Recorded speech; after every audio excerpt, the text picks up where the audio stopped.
Hɔrɔn TV kanubagaw cɛ ani muso denmisɛn ani maakɔrɔ Mali kɔnɔ ani Mali kɔ kan an ka foli b'aw ye ka kɛ n'a ka waati folikan ye. Aw bisimila yelen jɛmu kɔnɔna na.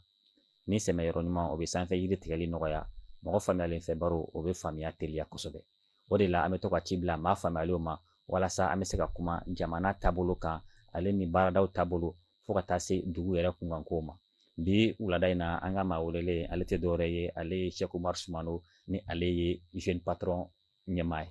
I bisimila Hɔrɔn TV plateau sanfɛ. Kunta i ni ce ni baraji mɛ an lamɛnbagaw bɛɛ fo bɛɛ ni ɲankuma fasojo kuma k'an da don a la an bɛ so an bɛ fɛn fɛn n'an wolola o la a mana kɛ waati o waati an b'an da don o la. I ce n yɛrɛ b'i fo k'i remercier i ka invitation na. D'accord. An bɛna da don Mali transition ni ale ye furancɛ fanga ye. An bɛna da don charte kura min ni a taara n'a ye adoptera fo ka promulguer an ka président de la transition fɛ. An bɛna kuma o kan. Ka se ka kuma a kan fɛnɛ an bɛna ye waati fɔlɔ min n'o kun bolodalen don an y'a ye k'a fɔ Mali kɔnɔ IBK ka fanga bilen kɔ donc concertation nationale kɛra ni o ye tile 3 baara dɔ ye donc o nana wolo charte dɔ la. Charte ye dɔ min di ko kalo 18 ko ka jamana baara kɛ. N'a ma ɲɛ kalo 18 o minɛ sanni na ka ban donc a ka kɛ an ka hakili jakabɔ kɛ kalo 18 tɛmɛlen min kɛra mun de kɛra a kɔnɔ mun ɲɛna mun tora mun de sera k'a to n'a ma se ka kɛ. O bɛ kɛ an ka baro kun fɔlɔ ye an b'o ɲininkali tɛngu e la barisa ko sumali kun ye pour que ka se ka hakɛ dɔn. Ayiwa n'a ye e ɲininka kalo 18 fɔlɔ minnu tɛmɛna e yɛrɛ ka jateminɛw ye jumɛn ye a ko la? Kunta n b'i fo tuguni ni ɲininkali la nin ye fasojɔ kuma ye. Déjà n'an bɛ fɛ k'an da don mun de kɛra kalo 18 kɔnɔna la comptable n'u b'a fɔ an ka wari jatelaw u bɛ to ka kuma dɔ fɔ ko bilan ko i ka bilan kɛ o bilan kɔrɔ généralement bilan ye yɔrɔ fila de don actif ale ni passif mais olu fɛ yen nɔ actif ni passif kan ka équilibrer de a bɛɛ kan ka kɛ niveau kelen na donc ça veut dire que a si man ka caya si ye mais politique la ale ni gestion de l'état la actif bɛ yen passif bɛ yen donc a bɛ se ka kɛ tan dɔw bɛ se ka jigin actif bɛ se ka bila sanfɛ comme passif bɛ se ka bila sanfɛ donc o hukumu kɔnɔna la n bɛna n da don n b'a daminɛ fɔlɔ mun de ɲɛna an ɲɛna ne ka jateminɛ la kelen sécurité vraiment n'i y'a jateminɛ kalo yɛrɛ ka ɲina Mali sécurité sanna sɔrɔ kosɛbɛ parce que bi bi in na an ka sɔrɔdasiw bɛ ka exploit caman kɛ donc o y'an bɛɛ bolo kunna wolo ye filanan ye mun ye o ye an ka dignité o de sɔrɔ la parce que tuma dɔ bɛ kɛ kuma na n'a tun fɔra ko Mali f'i b'i kun suma su mais maintenant bɛɛ b'i kun kɔrɔta ka i disi gosi ni maliyɛn ye parce que an ka jamana ɲɛmɔgɔ yɛrɛ o ye référence yɛrɛ Afrique bi donc bɛɛ b'a fɔ ko système Assimi donc ça veut dire que o bɛ se ka kɛ actif filanan ye sabanan ye mun ye o y'a ye tension sociale notamment grève ba minnu bɛ kɛ ka ye an bɛ taa an bɛ an ka baarakɛla dɔw bɛ se ka kalo tile 5 tile 6 baara bila kɛ c'est vrai k'a kɛra mais caman bɔra la o bɛ se ka kɛ actif ye actif naaninan bɛ se ka kɛ mun ye fɛnɛ san 2 ŋɔnɔ si kɛra fonction publique concours ma kɛ mais o kɛra fonction publique concours kɛra mɔgɔ 864 bɛna ta donc c'est vrai k'a ka ca fɛn tɛ mais o fɛnɛ kɛra an bɛ se k'an da don actif wɛrɛ la tuguni n'o ye mun ye k'a fɔ maliyɛnw farala ɲɔgɔn kan c'est à dire que cohésion créera sanction mun nana créer binan Mali kan n'a fɔra ko ɲɛgɛnni bere mun dara an kun a y'an permettre bɛɛ ka kɛ bɛɛ k'i sɔn don ɲɔgɔn na ka se ka an ka jamana minnu bɛ ka an ka jamana mara ka se k'olu soutenir donc o ye cohésion nana créer donc an bɛ se ka dakuruɲa damadɔ fɔ mun ɲɛna an bolo anw ɲɛna fɛn na mais maintenant ko ko n y'a fɔ cogoya min na comptabilité la il y a l'actif et le passif passif ye mun ye fɔlɔ la fɔlɔ an bɛ se ka mun fɔ c'est que charte falenni débat dɔ nana kɛ n b'a dɔn ni hakili b'a la k'a fɔ ko est-ce que an ka cour suprême bɛ se ka an ka fama ɲɛmɔgɔ kɔrɔ dɔw minɛ k'u datugu a kumaba kɛra mɔgɔ caman y'i da don a la bɛɛ y'i ka information di mais pour moi est-ce que charte tun tɛ se ko o kuma déjà k'o fɛrɛfɛ ka c'est-à-dire ka nɔgɔ b'o la ka se ka article dɔ ta k'o kɛ bon ne kɔni m'o ye charte kɔnɔna na donc ça veut dire ko problème o bɛ yen kelen filanan ye mun ye an y'a jateminɛ k'a fɔ bi bi in na division bɛ classe politique ni ɲɔgɔn cɛ parce que dɔw bɛ yen bi olu yɛrɛ kɔni tɛ fɛ ka mɛn ko ni prolongation banna foyi man ka kɛ élection kan ka kɛ de diyagoya donc malheureusement an ka camancɛ fana ma se ka farakaba kɛ ɲɔgɔn na o niveau la parce que an ma jateminɛ fɔlɔ politiciens diriselen don bon quelque part sanction ye a to maliyɛn bɛɛ fara ɲɔgɔn kan Mali soutenir mais an ka classe politique la o division bɛ yen parce que y a cadre yɛrɛ jateminɛ olu yɛrɛ b'a la k'a fɔ ko à partir du 25 dɔw ko k'u bɛ action ba dɔ kɛ donc ça veut dire k'o ye filanan ye sabanan ye mun ye scandale ma se ka ban hali bi parce que an kɔni ɲɛna Mali kura scandale ko tun bɛ ban pewu mais n'an ye logements sociaux ye c'est vrai que a jɔra mais an kɔni ɲɛna ne ka jateminɛ la a kun man ka kɛ yɛrɛ donc ça veut dire que o la mɔgɔw bɛɛ a ye mɔgɔw en tout cas sani a ye problème dɔɔni créer mɔgɔw ko munna nin nana kɛ cogo di parce que ko i n'a fɔ fanga kɔrɔ ko pratique kɔrɔ bɛ ka na naaninan ye mun ye c'est que ne ɲɛna jeunes caman ma baara sɔrɔ bon baara ko tɛ forcément mais jɔyɔrɔ o kun kan ka kɛ parce que Asimi yɛrɛ ko ni ale échouera o ye jeunes ka fɛ bon maintenant ne delila ka question dɔ fɔ an ye PCA wulilen président du conseil d'administration jeune ci ma bila la c'est pas que a bɛ ka fɔ a ka kɛ mais ni jeunes kɛra ministre ye ka jeunes kɛ premier ministre ye jamana kɔnɔna la ka jeunes yɛrɛ kɛ président ye pour que PCA bi n'a ɲɛna k'a fɔ ko poste o diyalen bɛ dɔrɔn fama kɔrɔ de ministre kɔrɔ pour que jeune dɔ tɛ taa bila o la ça c'est par exemple o la min ɲɛna o yɔrɔ la régime ma se ka o kɛ ten na a se b'u ye u bɛ se k'a kɛ c'est-à-dire que Mali PCA bɛɛ n'i y'a ta bi a bɛɛ mɔgɔ an ka cɛkɔrɔbaw de si jɛkaw mais sifinnaka dɔw bɛ se k'a kɛ a bɛ se k'a kɛ dɔrɔn kelen fila parce que a ka poste ka ca mais o poste hali bi ni changement mun kɛra o ye donc vraiment ne kɔni ɲɛna voilà un peu ne ka lecture donc encore une fois fɛn caman bɛ se ka fɔ hali bi mais nin dakuruba ɲaman na ne kɔni ɲɛna nin de ye ne ka jateminɛ ye. D'accord. Maa welelen filanan Cheikh Umar Sumano bɔlen kɔ yen n'o ye Muktar Usman Si donc ale y'an ka kɛnɛ lasɔrɔ ayiwa Muktar Usman Si i bisimila an ka kɛnɛ kɔnɔna na. An bɛ ɲininkali kelen in tɛnku e la an ye transition min na nin sisan nɔ ni kalo 18 kun sumana ka di an tilala kalo 18 o minɛn sanina ka ban ni minɛn sanina a kan ka an ka lajɛ kalo 18 kɔnɔ mun ɲɛna mun de ma ɲɛ mun de bɛ se ka kɛ donc an bɛ o kelen ɲininkali kɛ e la kalo 18 kɔnɔ e yɛrɛ ka jateminɛw kɛra jumɛn ye. I y'a fɔ cogo min kalo 18 kɔnɔ ni mun ma ɲɛ an k'o fɔ ni mun ɲɛna fana an k'o fɔ nka an man ka ko wɛrɛ daminɛ k'a sɔrɔ an ma kɔrɔlen jateminɛ k'a lajɛ an ka erreur kɛra mun ye a kɔnɔ an k'olu corriger minnu ɲɛna an ka taa n'o ye donc ne yɛrɛ hakilina ye mun ye minnu ma ɲɛ an ye engagement dɔw ta an ye laɲini dɔw fɔ olu ma se ka kɛ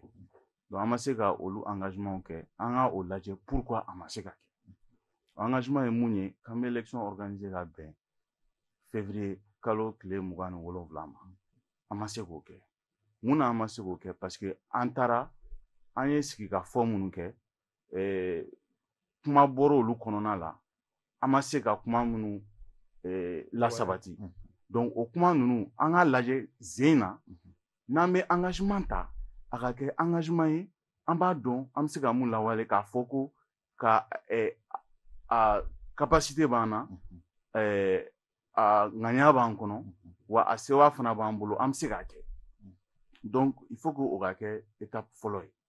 donc an bɛ engagement minnu ta an ka se k'olu respecter donc étape filanan ye mun ye ne bolo défaut filanan mun bɔra a la fara ɲɔgɔn kan ani bɛn o ma y'a kɔnɔ kosɛbɛ parce que maliyɛn den dɔw wulila k'a fɔ ko olu ma jɛn ni kow taabolo ye pourquoi u ma jɛn n'o ye bon u y'u ka raison fɔ mais pour moi autorité u m'u man ka sɛgɛn u kun man ka tɔɔrɔ u kun kan ka fɛɛrɛ tigɛ fɛɛrɛ min b'a to maliyɛn minnu ko k'u ma jɛn ni u ye ka wuli ka se u ma k'a ɲɛf'u ye pourquoi aw jɛlen tɛ ni nin ye anw ka argument filɛ nin ye anw ka laɲiniw filɛ nin ye pour que ka se k'u bɛɛ ta bɛɛ ka don transition in kɔnɔ pour que a ka se ka ɲɛ donc élément dɔw de dira olu maaw fɛ minnu b'a to u ma se ka da transition kow la donc u tora kɔ a ko la sisan ne bolo o ye défaut filanan ye maintenant défaut sabanan ye mun ye n'o y'a défaut laban yɛrɛ ye ne bolo an dɛmɛbagaw n'o ye faransi ye n'o ye CEDEAO ye communauté internationale ko caman bɔra a kɔnɔ kumaw yɛlɛla ɲɔgɔn sanfɛ ɲɔgɔn faamuyalibaliya caman donna a kɔnɔna la. Pour moi, ko kelen kɔni tɛ se ka négocier. Maliyɛndenw y'a décider k'u bɛ fɛ Mali ka kɛ u sago ye. Donc tɔw kan ka to o schéma de kɔ ka don o de la. Faransi tɛ se ka kɛ Mali fɛ ka tɛmɛ maliyɛndenw kan. CEDEAO tɛ se ka kɛ Mali fɛ ka tɛmɛ maliyɛndenw kan. Maliyɛndenw de kan ka solution proposer sisan, tɔw b'a accompagner. Donc o de pour moi o de kɛra gɛlɛya sabanan ye n'o ye an dɛmɛbagaw ye. Donc o ye gɛlɛyaw ye pour moi minnu ɲɛna maliyɛndenw hali n'i y'a jateminɛ yɛrɛ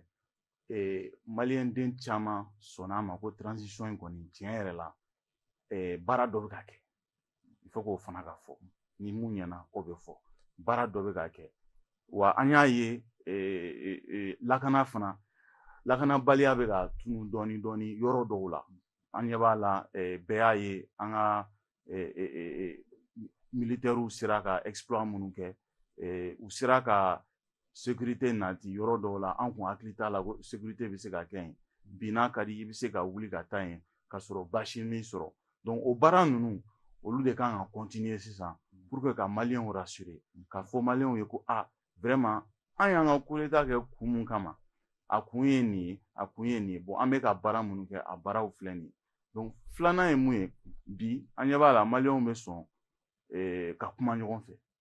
bɛn bɛ ka na dɔɔni dɔɔni parce que bɛɛ b'a dɔn bi transition n'a ɲɛna a ɲɛna maliyɛnden bɛɛ de n'a tiɲɛna fana a tiɲɛna maliyɛnden bɛɛ de. Donc pour moi ne ɲɛ b'o o yɔrɔ fila de la o yɔrɔ minnu ɲɛna Mali bɛ k'a yɛrɛ sɔrɔ dɔɔni dɔɔni nka baaraw ma dafa fɔlɔ baara wɛrɛw kan ka kɛ mun b'a to an bɛ don processus min kɔnɔ processus min ta n'a ye fo kala t'a la. Ni Ala sɔnna o de ye ne ka kuma ye k'a fɔ. Ayiwa o b'a to monsieur Soumano ayiwa an kun ye min fɔ i ye ka bilan kɛ sisan nɔ i da magara yɔrɔ dɔ la i kun ko yɔrɔ dɔ kun kan ka don a kɔnɔ an fɛnɛ ka jateminɛ kɛra o ye kosɛbɛ n'o ye kiiri ka fanfɛla ye. Lagosili caman taara ka régime tɛmɛlen sɛgɛrɛ waridonko régime. Donc o waridonko an y'a ye kiiri yɛrɛ tɛ ka se ka kɛ kuma tɛ k'a fɔ wari minnu donna ko ka se k'a lasegin an ka kɛsu kɔnɔ. Mun de bɛ nana ni o yɛrɛ kow ye tan cogo la? Bon, n y'o de fɔ parce que n'an y'a jateminɛ an bɛ taa na sa ma charte réforme ka segin a kan ka actualité kɛ ka adapter ka réactualiser o tɛ a fɔra de ko caman kun bɛ yen nɔ elle n'est pas en phase avec la réalité. Pour moi an ye occasion dɔ jɛ ka nɔgɔ bɔ taabolo dɔw la notamment an y'a jateminɛ an ka famakɔrɔ dɔw minɛna cour suprême fɛ k'u datugu parce que k'u ye wari ɲagami ou bien k'u ye wari don. Bon, or, débat kɛra mun ye fɔlɔ k'a fɔ ko cour suprême o compétence tɛ cour suprême na ko haute cour de justice de bɛ ka kɛ. Donc a fɔra ko a tɛ se k'a kɛ. Maintenant pour moi n'a kɛra n'o y'a sɔrɔ an bɛ ka taa charte kɛ n'o kuma intégré charte la charte kun kan ka se k'o ta fɔlɔ. Donc ne kɔni y'o d'abord o ma kɛ kelen. Filanan ye mun ye bi bi in na indépendance de pouvoir comme i y'a da dɔ la cogoya min na n'i y'a jateminɛ dɔrɔn bi Mali charte fɔlɔ kun ye mun ye vice président de tun bɛ an ka CNT mɔgɔw proposer k'u choisir k'u di président ma président. Mais ne ɲɛna bi pour moi o tun bɛ se ka falen cogo di parce que n'i y'a an tora 1992 constitution hukumu kɔnɔna la o duma hali bi o ma supprimer. Mun de bɛ kɛ c'est que ni élection kɛra cour suprême de bɛ décider définitive établie. Bon jusqu'à preuve du contraire Mali cour constitutionnelle ma dissous c'est-à-dire que charte bɛ yen Mali constitutionnel bɛ yen. Pourquoi ne pas changer? Parce que Anya est vice-président supprimé là. Donc, ça veut dire que vice-président n'a pas été tourné. Est-ce que proposition Moumena qui est les 66, les 26 autres députés là, pourquoi on peut profiter 600? On peut profiter car au cours constitutionnel car d'ici l'État, cours constitutionnel de la décision là, comme ça, on va voir là. Parce que dans le fora bimina, Mali parlement pour le miner, n'est fait mouillé bi, on a démocratie tachoula. Parce qu'à mana que tu as un coup d'état de Kera. En des principes démocratiques de Kondala. C'est-à-dire que à notre élection, priorité mais le fonctionnement de l'État reste démocratique. Or, tant qu'on n'a pas respecté la séparation des pouvoirs. Or, séparation des pouvoirs, problème, faut le décrire. Là, il faudra que le gouvernement, évaluation technique,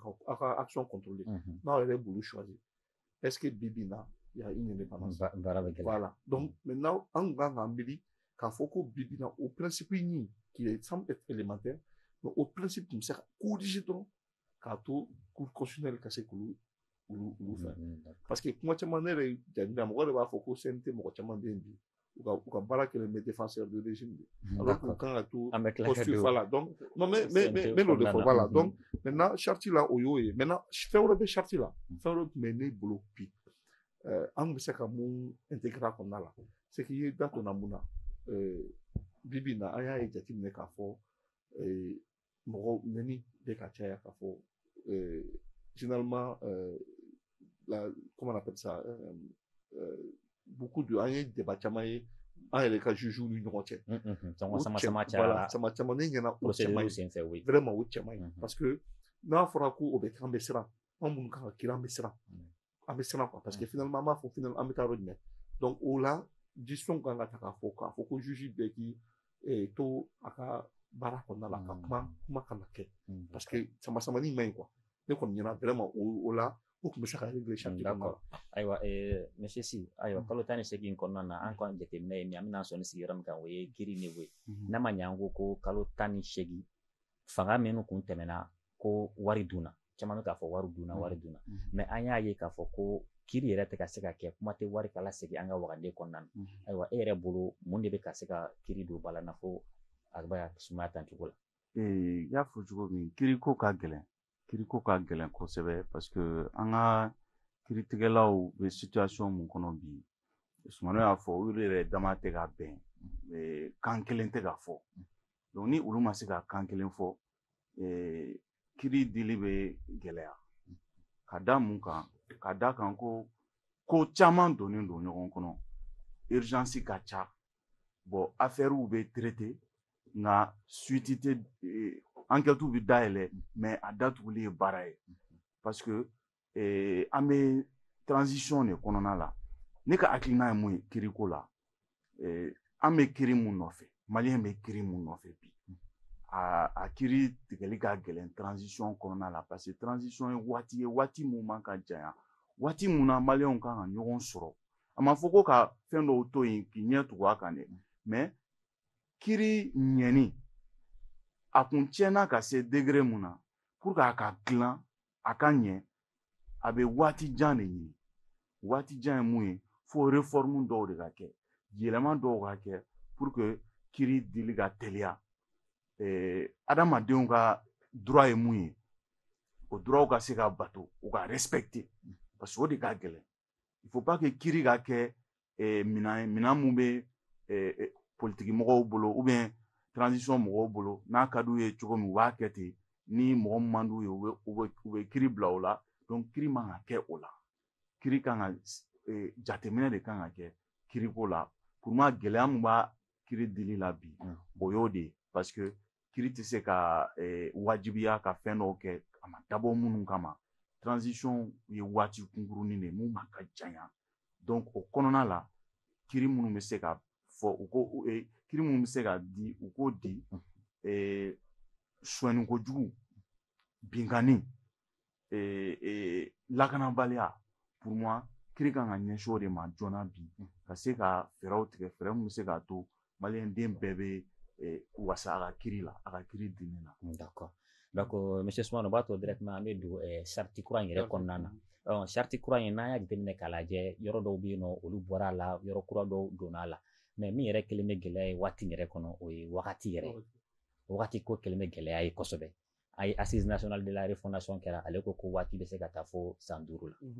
la an bolo CNT kun mana statuer k'u bɛna na waati kura di olu fana ye tɔɔrɔ o kelen kan ayiwa hali ni CEDEAO bɛ ɲɔgɔn sama halisa waati ko in na mun yɛrɛ bɛ ka waati ko kɛ gɛlɛya e yɛrɛ fɛ bon ne bolo ne bolo problème tɛ waati ko la parce que question min bɛ question min poser kunna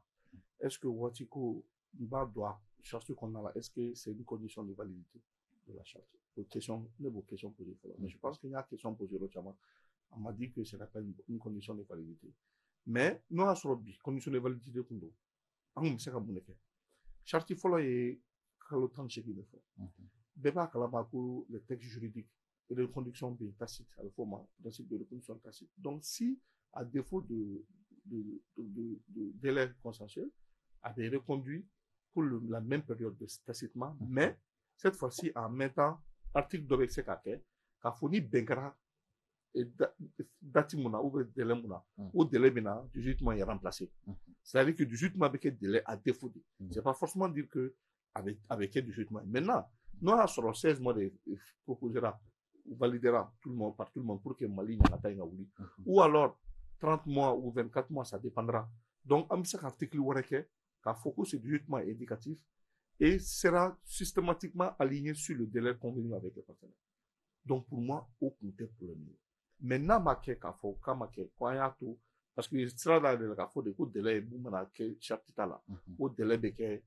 en appartenant au Benamuna. Donc je dis c'est bien, mais comme aussi si il fallait forcément mettre un délai, on me sait qu'à ou pratique financière. Mais sinon ni délai côté fin pour le là, parce que je pense que pour le moment pour le là, charte de appliquer. Bon, maintenant est-ce que réellement Malien un Malien cas jaïnu ko charte délai de café. Le niveau que vos questions répondent,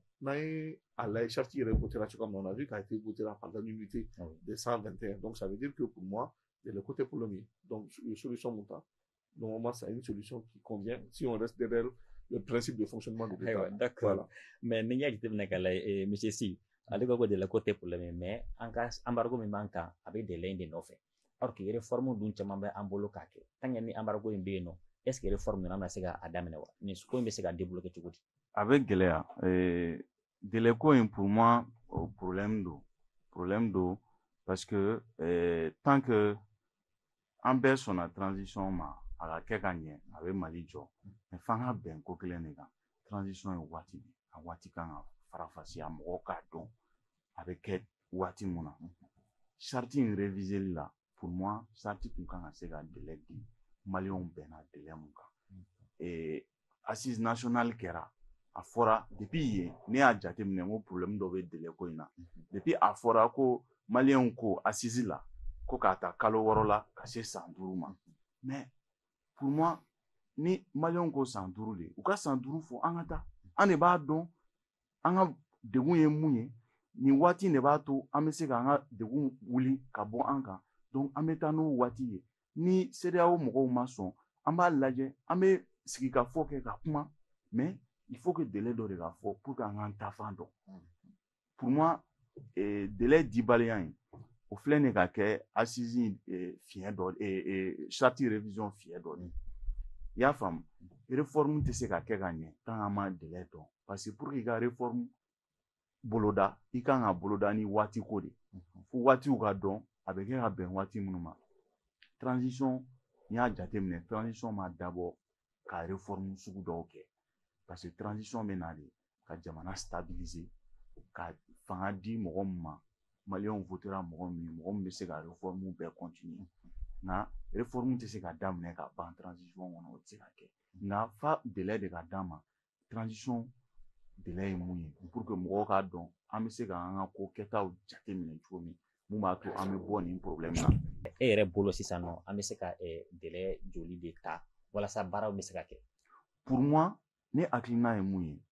ye délai maliyɛnw an kan ka hali n'a sɔrɔ an kan ka sigi ka fɔ wɛrɛ de kɛ ou bien ɲɛmɔgɔw ka sigi u ka mɔgɔw wele mɔgɔ minnu danaya b'u kan u bɛ an ka Mali ko kalama an ka maakɔrɔw sifinw mɔgɔw ka fara ɲɔgɔn kan musow bɛɛ ka fara ɲɔgɔn kan an ka lajɛ an ka délai dɔ proposer an ka ɲɛmɔgɔw n'u ni ninnu ye kuma ɲɔgɔnya kɛ u ka délai dɔ proposer an b'a dɔn délai min bɛ se k'a to an ka degun bɛ se ka bɔ an kan an bɛ se ka bɔ transition kɔnɔ ni transition kɛra élection mana tɛmɛ transition ka ko ka dabila mɔgɔw ka miiri sisan Mali bɛ se ka jɔ cogo min après les élections pour moi c'est très simple ne kɔni hakilina ye mun ye an ka hali n'a kɛra 24 mois 24 mois bolo pour moi 24 mois kɔnɔ san fila kalo 24 n'o ye san fila ye baara caman bɛ se ka k'o kɔnɔ o baara ye mun ye ka d'abord ka Mali stabiliser lakana ko ka se ka ɲɛnabɔ kalata kan ka kɛ yɔrɔ minnu na lakana ka sabati kalata ka se ka kɛ bɛn ni damu kɔnɔna na Ayiwa monsieur Soumano Oui. donc ko Somali kun an y'o fɔ Somali kun ye ka se ka hakɛ dɔn n'a ma ɲɛ kalo 18 kɔni an y'o ye donc o ma se ka labɔli kɛ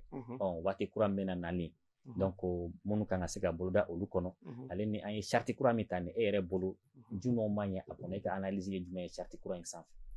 Alors déjà il faut que an kana essayer ka ko bɛɛ kɛ charte kɔnɔna la parce que n y'a ye mission yɛrɛ définie là parce que j'ai vu premier la retour à la sécurisation.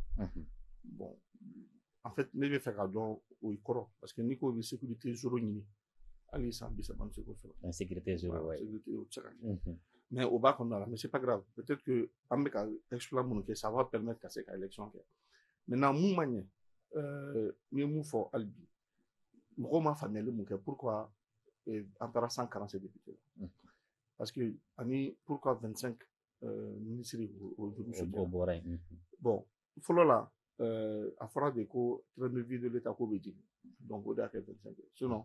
bɛɛ b'a kalama gouvernement bɛ se ka taa lisan na mais si l'engagement a été pris depuis au départ k'a fɔ an tɛ tɛmɛ ministre 25 kan CNT an ye mɔgɔ 121 ta a bɛɛ ka sara wari ye à peu près miliyɔn 1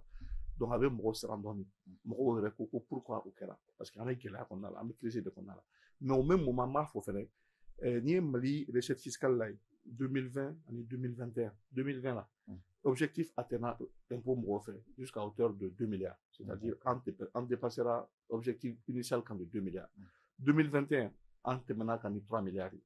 o ye impôt kura ye 2020-2021 donc peut-être n'i y'o fɔ a bɛ se ka fɔ c'est vrai que charge de l'état bɛ se ka yɛlɛ mais au même moment recette fɛnɛ bɛ ka yɛlɛ parce que n'i y'a ye bi in na an yɛrɛ ye content na kosɛbɛ parce que an ka instrument de n'a y'o fɔ ma baromètre an yɛrɛ di impôt mɔgɔw ma mais an man ka di impôt mɔgɔw ma a kan ka di entrepreneur de ma parce que olu de bɛ impôt sara donc n'i y'a mɛn i bɛ état bɛ recette fiscale kɛ c'est qu'entrepreneur sɔnna impôt sara ma o de y'a to an ye non seulement impôt mɔgɔw an ye baromètre d'u ma mais an y'a di fɛnɛ jeune damadɔ minnu bɛ yen n'u b'u ka impôt sara ka ɲɛ maintenant mun ma ɲɛ tuguni charte kɔnɔna la c'est que n y'a fɔ an ka CNT mɔgɔw ka rôle il faut que ne yɛrɛ kɔni bɛ CNT mɔgɔ dɔw ye n'a fɔ ma parlementaire hali n'o y'a sɔrɔ o titre o fɛnna n'a fɔra ko député o titre donc an y'a ye depuis o kuma fɛn fɔra mais u ka rôle kan ka kɛ mun ye ka kan ka kɛ instrument de veille ye généralement ne kɔni ɲɛna mais est-ce que u ka baara kan ka kɛ défendu de k'a kɛ i b'a fɔ bi na u ɲinana u ka fɛn kɔ donc ne ɲɛna a bɛɛ tɛ dɛ n t'a fɔ n k'a bɛɛ donc olu bɛ ka min contrôler olu farala olu kan voilà donc pour moi n b'a fɔ bɛɛ don c'est-à-dire que je dis dɔw certains n'u ka discours lamɛn u bɛ bilan u y'u n'u ka rôle kɛ quoi finalement bon maintenant pour moi est-ce que quelque part n ye mun fɔ k'a fɔ ko bi na a kan ka kɛ juge commentaire ba ni juge ka se peut-être ka an ye fɛn minnu ye kɛlɛ sama-samaw ka dabila donc minnu fɛnɛ bɛ taa ka taa défendre bɛ kɛ cogo di o bɛ kɛ wasabulon kɔnɔna la ne kɔni ɲɛna mais n'an bɔra wasabulon kɔnɔna la peuple bɛɛ ɲɛ b'o la parce que olu de ye garantie k'a fɔ ko bi karisa m'a kɛ ka ɲɛ donc il faut k'a ka interpeller u bɛ interpellation bɛ kɛ dɛ interpellation bɛ kɛ mais dɔw ka agissement pour moi ne b'a défend ne b'a kɔn quoi parce que olu ye ɲinɛ k'a fɔ ko olu ye mun ye c'est qu'ils doivent jouer un rôle de neutralité parce que u kan ka gouvernement ka fɛn bɛɛ bon fɛn wɛrɛ mun bɛ yen tuguni ni ne ɲɛna o ma ta en compte o ye o ye emploi des jeunes filɛ nin ye hali k'u bɔ a la football objectif du football parce que pour moi bi in na ni Mali tun ye coupe ta c'est-à-dire que ça allait être l'occasion où tous les Maliens allaient au moins avoir un jour de joie parce que en bien donc là objectif an y'a ye k'a fɔ ko gestion mun bɛ ka kɛ dɔw b'a la ko ka tɛmɛ dɔw kana kɛ est-ce que objectif tun tɛ se ka kɛ k'a fɔ ko Mali ka objectif fɛnɛ k'a fɔ ko ka nin ka taa yanni France ka ban ça c'est très ambitieux parce que o fɛnɛ la sport fɛnɛ développement ye sport ye développement ye mais sport ye facteur de cohésion fɛnɛ ye c'est-à-dire k'a b'a to jamanaden bɛɛ bɛ fara ɲɔgɔn kan donc o la et puis ka charia fɛn fɛn na priorité mun ka kɛ mun ye la lutte contre la corruption parce que n dɔgɔnin da donna a kuma na k'a fɔ ko an b'a ye jateminɛ dossier caman bɛ dayɛlɛ enquête bɛ dayɛlɛ mais an t'a dɔn enquête bɛ ban kuma jumɛn donc o fɛnɛ bɛ rassureli kɛ justice la k'a fɔ ko hali ni ɲanina k'a fɔ ko ni ye état ta ni enquête daminɛna a mana ban cogo cogo n bɛ n ka sɔrɔ dɔn n ka sɔrɔ ye mun ye est ce que n bɛ taa kaso de la wa mais n'i tora kaso la k'a sɔrɔ mɔgɔ dama maga i ka kiriko la o bɛ se ka fɛn kɛ donc olu question bɛɛ kun kan ka régler ne kɔni fɛ. CNT fɛnɛ mɔgɔ 21 a kan ka ko ye mais charte kura in an y'a ye gouvernement nombre o bɔra a la o kɔfɛ CNT mɔgɔ 21 k'a ka b'o la ko ka taa n'a ye mɔgɔ 147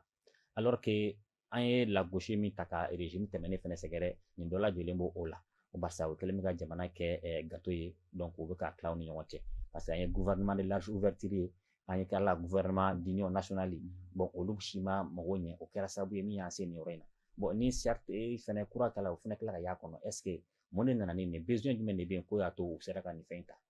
Bon, je pense que charte déjà fanga ko dɔ faamu charte ye bolo sɛbɛnnen don adamadenw de b'a kɛ ni fiɲɛ minnu yera la a fiɲɛw kan ka se ka yɛlɛma pour que laɲiniw ye mun ye olu ka se ka bato. Pour moi ni révision yɛrɛ a fa ɲumanw bɛ yen mais a fiɲɛw fana bɛ yen i da magara mun na bi n'o ye CNT ouverture ani gouvernement fana o y'a fiɲɛ dɔ ye a fiɲɛ ye o ye mun na parce que o bɛna dɔ fara an ka dépenses kan an bɛɛ bɔra ko état kan ka dɔ bɔ a ka train de vie la jamana taabolo a da ka gɛlɛn a bɛ musaka a bɛ nafolo demander trop donc dépenses ka ca donc pour que an ka se ka fiɲɛ sɔrɔ dɔɔni il faut que dɔ de ka bɔ poste la nka an ɲɛ b'a la charte kɔnɔ dɔ fara la CNT poste kan dɔ fara la gouvernement bon gouvernement ma sigi fɔlɔ mais n'i ko gouvernement d'union nationale kɔni i b'a dayɛlɛ tu fais rentrer le maximum de personnes pour que bɛɛ ka se ka sɔn a ma mais pour moi o yɔrɔnin ma ɲɛ o yɔrɔnin ye fiɲɛ ye parce que n'i y'a jateminɛ an bɛ an ka dafɛ dugu ninnu bɛɛ la i b'a ye coup d'état kɛra yɔrɔ mun na transition sigira yen olu ye dɔ yɛrɛ bɔ o ta la donc pour moi an kun kan k'o kelen de kɛ hali n'a sɔrɔ an kun tɛ dɔ bɔ a la mais an kana fɛn fara a kan donc mɔgɔ minnu bɛ fɛ ka don transition kɔnɔna la pour moi i bɛ se ka baara kɛ i ka jamana ye k'a sɔrɔ i ma kɛ poste la poste min b'a to dɔ bɛ fara jamana ka musakaw kan dɔ bɛ fara dépenses kan donc pour moi sincèrement o yɔrɔnin ma ɲɛ o yɔrɔnin y'a fiɲɛ ye bon révision yɛrɛ pour moi avantage kɔni kɛra mun ye avantage dɔw bɛ yen il y avait un vide juridique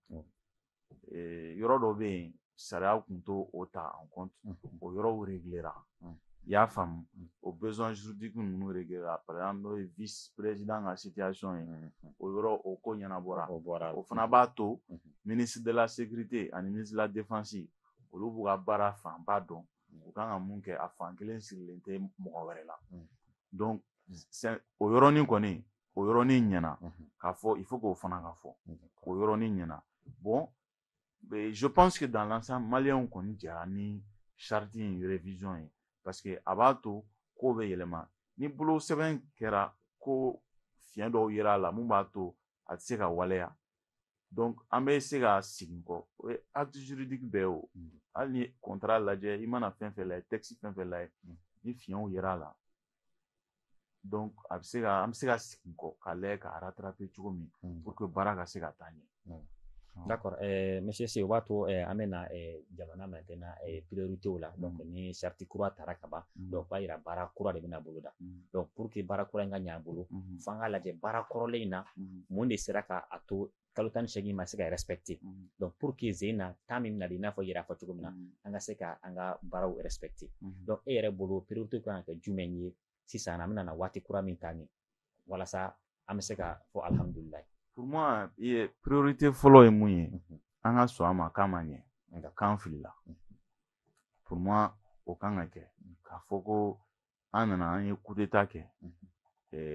an bɛɛ sɔnna a ma ko régime kɔrɔ minnu bɛ yen vraiment Mali kun ɲanina Mali kun tɔɔrɔla degun caman kun bɛ yen o coup d'état nana ni espoir de maliyɛnw k'a fɔ ko Mali kan ka refonder Mali kan ka kɛ Mali kura ye donc f'an ka sɔn ko Mali kɔrɔ in défaut minnu b'o la an kana segin olu kan an ka sɔn a ma k'a ma ɲɛ donc pour que an ka sigi san ale an bɛ se ka dilan cogo min pour moi dilanni fɔlɔ ye mun ye an ka laɲiniw an k'a lajɛya laɲini minnu taara transition daminɛ la a ka lajɛya k'a fɔ ko yɛlɛma ma don o laɲiniw na o ye fɔlɔ ye filanan ye mun ye k'a fɔ vraiment an bɛ mun fɛ yɛrɛ yɛrɛ an bɛ mun nɔfɛ jamana ɲɛmɔgɔw bɛ mun nɔfɛ maliyɛnw ye u k'a fɔ maliyɛnw ye an bɛ fɛ ka taa ɲɛ mali ye dugukɔrɔba de ye mali ye sigikafɔ dugu de ye mali ye bɛn dugu de ye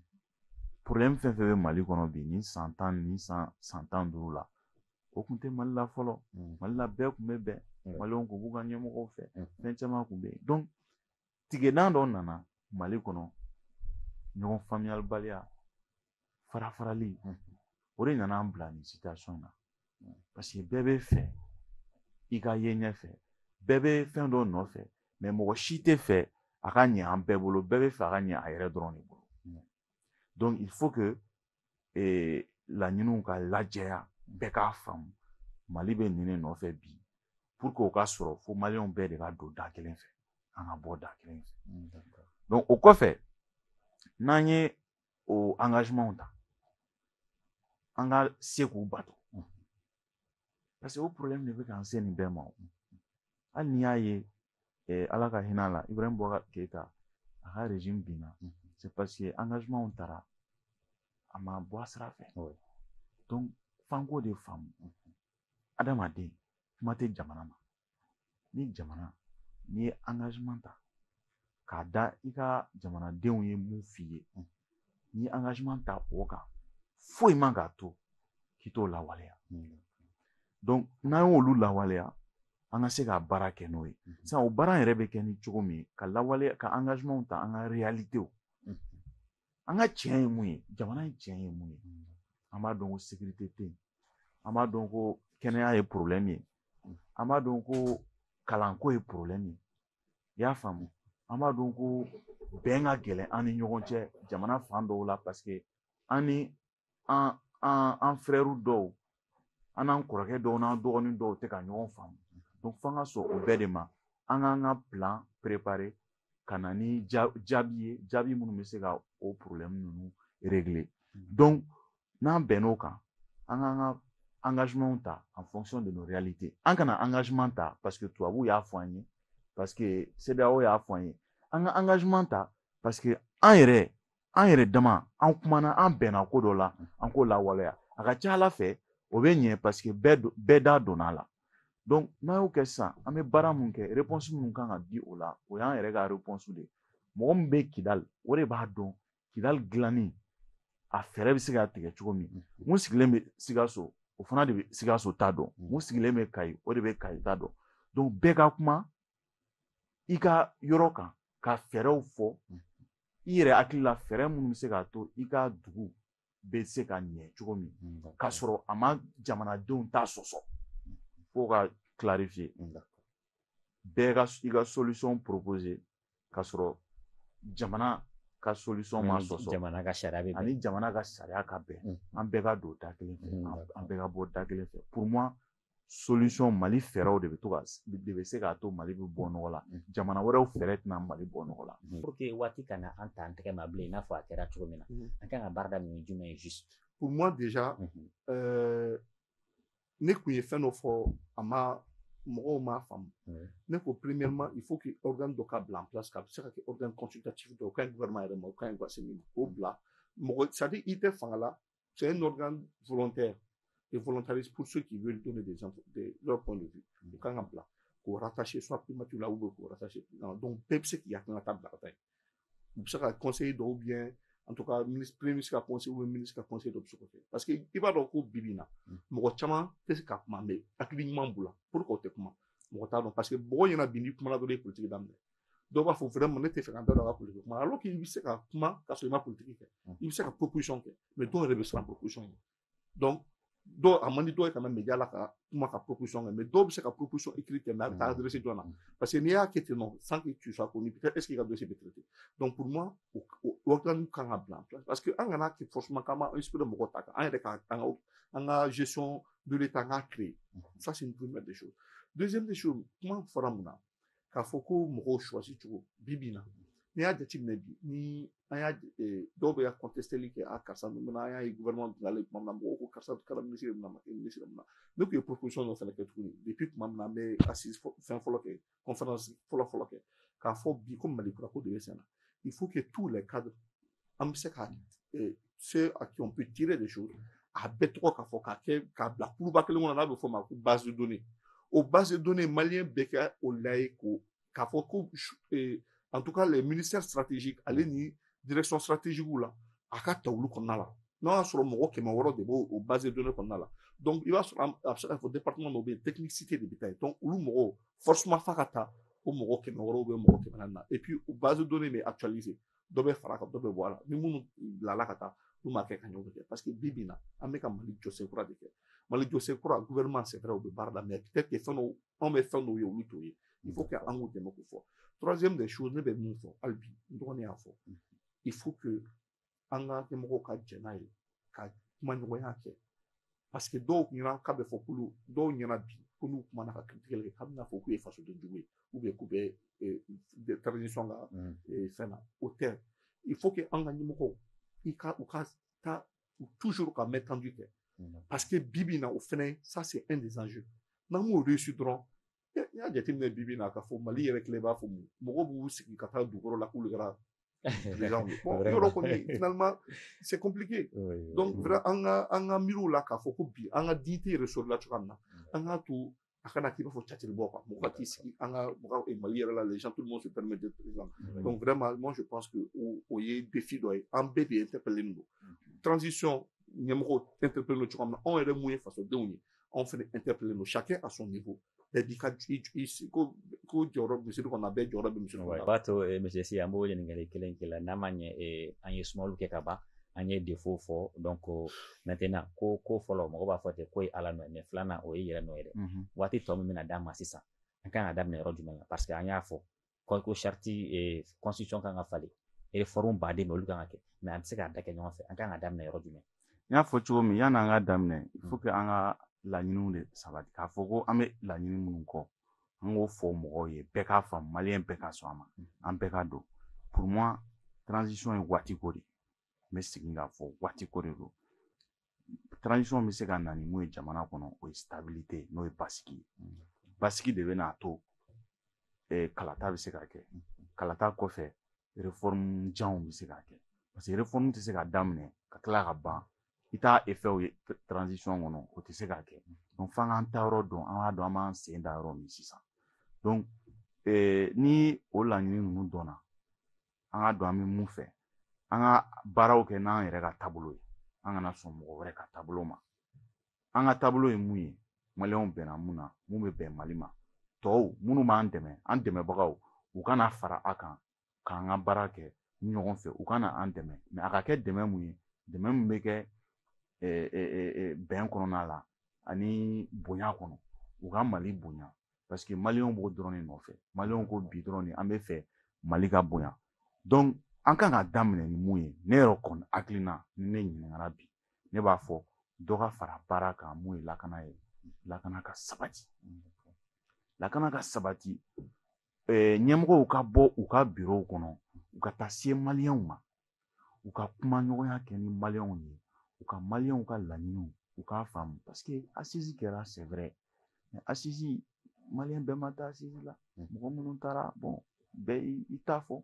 ko fanba yɛrɛ voilà mais fanga ɲɛmɔgɔw n'u u ka bolofaraw bɛ yɔrɔ min na gouverneurs ka wuli u ka se maliyɛndenw ma mais kunta n'i y'a mɛn ɲɛmɔgɔ kɔmɔgɔ de bɛ yen o fo kɔmɔgɔ de ka kuma ka lamɛn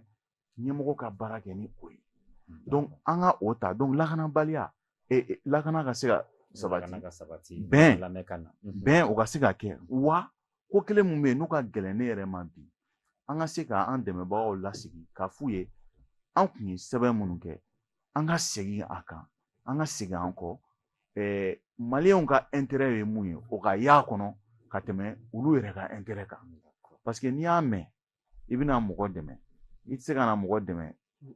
ka k'a tigi i tɛ se ka kɛ mɔgɔ fɛ ka tɛmɛ a yɛrɛ kan faransɛw tɛ se ka kɛ mali fɛ ka tɛmɛ maliyɛnw yɛrɛ kan donc fo faransɛw k'a dɔn de n'u b'an dɛmɛ u b'an dɛmɛ ni an yɛrɛ ka solution de ye n'u bɛ se ka mun fara o kan u b'o fara kan mɛ u kana na fɛn bɔ an ta la. D'accord. Voilà. Ayiwa o b'a to waati bolo dalen kɔni o sera ka ban ayiwa an ka waati bolo dalen sera donc yani an ka bɔ baro kɔnɔna na sa i y'a fɔ cogo min na ko maa tɛ se ka kɛ den fɛ ka tɛmɛ denba kan sinon soba y'a nkalon da i la. Ayiwa monsieur Sumano proposition laban minnu bɛ se ka k'i bolo walasa waati tɔ kɔnɔna na. Bon proposition laban ne kɔni bɛ mun fɔ an ka kuma quoi n y'o kuma lɔn donc n ye baro bɛɛ kɛ n ma da don fɛn dɔ la an ka partenaire an kana ne kɔni ɲɛna dɔw b'a la kuma caman bɛ fɔ ko an ka an sɔbɔ partenaire dɔw la an ka bɔ i n'a fɔ CEDEAO ni UEMOA. Pour moi ne y'a idée kɔn kuma dɛ c'est pas parce que u filila ka an ɲangi bɛɛ y'a ye o de y'a to solidarité kɛra o Afrique bɛɛ y'an soutenu parce que u filila maintenant kɛlɛ bɔra bi gɛlɛya mun bɛ yen bi n'i bɛ taa dɔrɔn Dakar mɔgɔw bɛ kɛlɛ mun problème mun sɔrɔ avion ta dɔrɔn na ka taa o y'a minɛ a ma fɛ imagine toi k'an y'a sɔrɔ ko dugu fɛn fɛn n'an bɛ taa an bɛ visa de ta ka taa donc minnu bɛ baara k'u yɛrɛ ye u b'a kɛ cogo di donc o ye problème ye an kana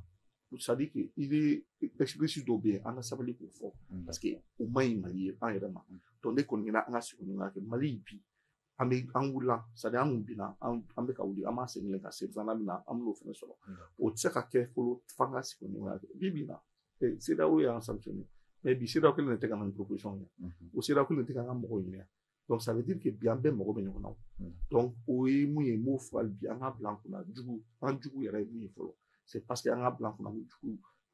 c'est à dire k'an dɛmɛbagaw k'a bila an kunna k'olu de y'an jugu ye o de y'an ka jugu fɔlɔ ye donc an ka da bɛɛ la an ka kuma ɲɔgɔnya kɛ bɛɛ fɛ komi a fɔra cogoya min na mɔgɔ si tɛ se ka kɛ Mali fɛ k'an yɛrɛ bɔ an yɛrɛ ye Maliyɛn wa Maliyɛn fɔlɔ si tɛ Maliyɛn ka tɛmɛ Maliyɛn kan parce que ekɔliden k'a fɔ ko diplôme bɛ di k'a fɔ ko karisa ye Maliyɛn ka tɛmɛ Maliyɛn kun tɛ yen c'est à dire que bɛɛ b'i ka jamana fɛ a kɛcogo de la bɛɛ b'i ka jamana jɔ cogo a ka di bɛɛ cogo min na c'est vrai et ensuite n bɛ mun fɛnɛ fɔ tuguni ne ka kuma laban min la ka taa se jeunes ma an ka ɲɔgɔn minɛ ɲɔgɔn minɛni ye mun ye c'est que ne bɛ to ka kuma dɔ la n bɛ débat dɔw ye ne ni n dɔgɔkɛ ye baro kɛ ka ban an ma ɲɔgɔn ta kɛ o c'est à dire que hali n'a sɔnna tɛ ne ta ma a b'a fɔ mais a tɛ n dɔgɔya a tɛ n toucher mais malheureusement an bɛ assister dɔw la i b'a ye u bɛ ɲɔgɔn attaquer u bɛ fɛn kɛ parce que pour moi an bɛɛ maliyɛn de an yɛrɛ jeunes n'a fɔra ko refondation du Mali kura anw de don cɛkɔrɔbaw tɛ anw de don donc il faut k'an bɛɛ ka don da kelen fɛ ka bɔ da kelen fɛ c'est pas que an hakilina tɛ kelen ye k'an bɛɛ an tɛ fɛn kelen nɔfɛ mais a kɛcogo de don donc an k'a kɛ bɛn kɔnɔ an k'a kɛ kɛlɛya kɔnɔna la an k'a kɛ bonya kɔnɔna la o de b'an bɛɛ la ta sanfɛ ne kɔni d'accord an ka ɲɔgɔn minɛ an ka sɔn ɲɔgɔn hakilila ma i n'a fɔ u b'an ka zana yɛrɛ la kɔnɔ ko maa kelen hakili kelen maa fila hakili fila donc bɛɛ lajɛlen ni hakilina don ayiwa monsieur Si kumakuncɛ kuma la jumɛn b'e bolo ka fɔ yani n ka don kumakuncɛ kuma la n bɛ n kɔrɔkɛ ka kuma sɔn ji la ni aw welela k'aw ka na kuma aw ka kuma limanaw fɛ aw kan ka kuma kuma minnu bɛ jɔli kɛ aw kana ça sert à rien ka ɲɔgɔn attaquer nafa t'a la aw kan ka opinion éclairée de aw man ka na ni problème personnel ye donc ni nin multipliera a bɛ ɲɛ an bɛ se ka ɲɔgɔn faamu donc o kɔfɛ ne bɛ mun fɔ Mali bɛ degun mun kɔnɔ bi fo maliyɛn den bɛɛ k'a faamu ko a bɛ bɛɛ concerné n'a ɲɛna a bɛ ɲɛ an bɛɛ bolo n'a tiɲɛna a bɛ tiɲɛ an bɛɛ bolo wa bɛɛ ka sɔn fana ka wuli ka jɔ kɛ ka sɔrɔ fɛn ma d'i ma ka sɔrɔ i tɛ jɔyɔrɔ la o de ye jamanadenya yɛrɛ yɛrɛ ye ka wuli ka jɔ kɛ ka sɔrɔ i m'a da fɛn kan ka sɔrɔ i ma contrepartie ɲini wa mɔgɔ si tɛ maliyɛn ka tɛmɛ mɔgɔ si kan an bɛɛ wolola Mali de la Mali de y'an ka dugu ye dugu wɛrɛ t'an bolo donc o b'a ɲini an fɛ an ka kɛ misaliya ɲuman ye jeune tɔw ma Ala ye an jeune minnu gasigɛ bi an taara ekɔliw la an kalanna an bɛ se ka baara dɔw k'an yɛrɛ ye an kan ka miiri k'an kɔfilɛ jeune minnu b'an kɔfɛ o se tɛ minnu ye o se ma kɛ minnu ye an bɛ se k'u dɛmɛ cogo min pour que olu ka dɛmɛ fo basigi de ka na donc an kan ka kɛ exemplaire ye an ka comportement n'an ka fɛn bɛɛ la wa an ka faso bonya ko ye faso ko ye an k'a bonya an kana sɔn namara ma an kana sɔn sonyɛni ma an kana sɔn nkalontigɛ ma an ka faso bonya o kɔfɛ an ka mɔgɔw ka liberté respecter an ka droit fondamentaux an ka sariya sun bɛ minnu fɔ an k'olu labato kuma laban ye mun ye an ka jamana ka intérêt bila an yɛrɛ ka intérêt ɲɛ n'an y'o kɛ jamana bɛ fɛn sɔrɔ an yɛrɛ bɛɛ bɛ fɛn sɔrɔ donc n b'a ɲini maliyɛnw fɛ an ka wuli ka jɔ jamana kelen de b'an bolo n'o ye Mali ye an ka kɛ Mali fɛ hali n'a man di an kana kɛ Mali fɛ n'a ka di dɔrɔn an ka kɛ Mali fɛ hali n'a man di o de b'a to an bɛ se ka bɛɛ fara ɲɔgɔn kan ka bɔ da ɲuman fɛ ni Ala sɔnna a ma. Ayiwa ko ten i y'a fɔ cogo min na kɔnɔkulu jɛlen de bɛ bi fɔ boloden kɔni kelen ale tɛ bɛlɛ ta n'an jɛnna k'an fanga fara ɲɔgɔn kan a ka ca Ala fɛ an tɛ dɛsɛ ko la ayiwa an ka baro kɛra o kan bi an bɛ lamɛnbagaw ni an filɛbagaw bɛɛ lajɛlen ladɔnniya donc an ka maa welelen kun ye Cheikh Oumar Soumano n'ale ye jeune patron ayiwa patron kɔni tun b'an fɛ yan bi o kuma